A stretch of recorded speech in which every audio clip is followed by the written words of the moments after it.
Benda apa yang lebih bahaya lagi?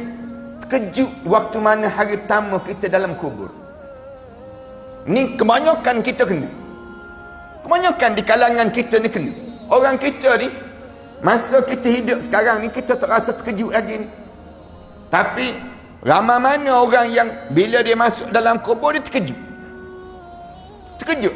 Kita kawan-kawan kita kan, kawan-kawan kita meninggal dunia, kejut kita.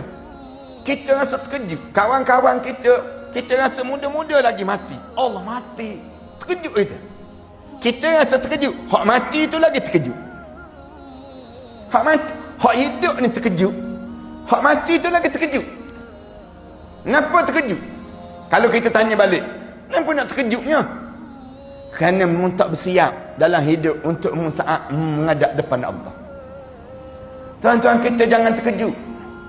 Jangan kena penyakit terkejut bila masuk dalam kubur sekejap lagi. Sebab ramai dah orang kena. Allah cerita yang duk meraung dalam kubur. Kalau kita boleh dengar suara orang dalam kubur, kita boleh dengar mulut masing-masing sebut, qala rabbirji'un, Tuhanku, boleh tak malaikat tolong rakyat ke Tuhan, aku nak hidup balik atas dunia. Duk sebut ni.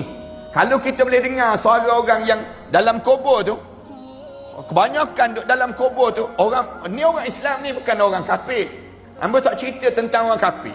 Kita tak usah cerita tentang orang kafir. Kerana orang kafir tu, bila masuk kubur, terus masuk dalam neraka tu. Orang kafir.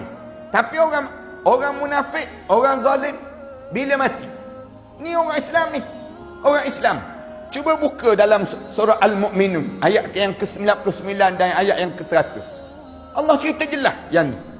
Cerita tentang mengenai orang yang falamma waktu man hatta iza jaa ahadahumul maut. Allah sebut ketika mana sampai saat kematian pada seorang. Bila jenazah dia letak di dalam kubur, orang dah tutup dah jenazah dia tersebut, kemudian bunyi tanah-tanah yang mula jatuh atas tubuh dan dia rapat sampai ke lutut je, malaikat dah cacang depan muka dia. Malaikat mula cacang depan muka dia. Mulut dia meraung terus depan malaikat. Dia sebut benda apa? Qala rabbirji'un. Malaikat bagi tahu pada Allah, aku nak hidup balik atas dunia.